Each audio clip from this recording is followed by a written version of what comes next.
I would actually go a step further with how critical validation is. This sounds like controversial. I see that, but I think it is more important than love.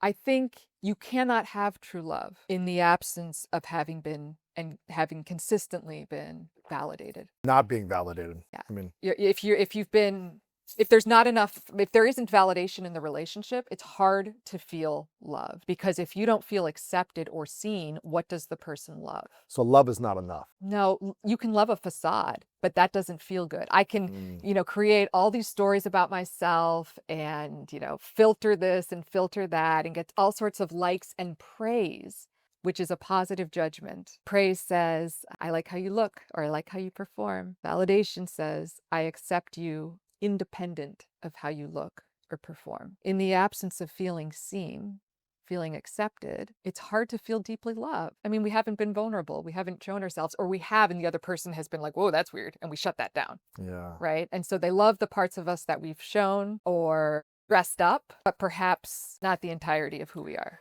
I'm curious if you have behaviors that are not verbal to validate someone, Mm-hmm.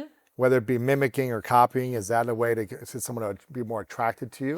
Yeah, so the research on attraction is often with copying. So we are more attracted to people who copy us, which is like just if you're going on a first date, Always try to copy more. always try to, So right? don't do the opposite of what they're doing.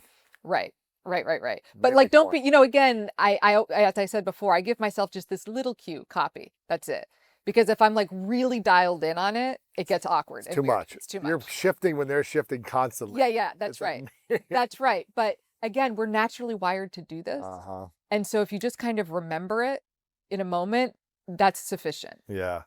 I mean, when you see someone smile, you tend to smile back. Yeah, It's that's like right. it's just a quick mimic. You see Yeah, that's someone right. walk at you, unless you're like guarded that day and you're like, don't look at me. But if you have an open, relaxed state of being, That's right. you're more willing to smile when someone smiles at you. A quick That's right. gesture, right? That's right. That's right.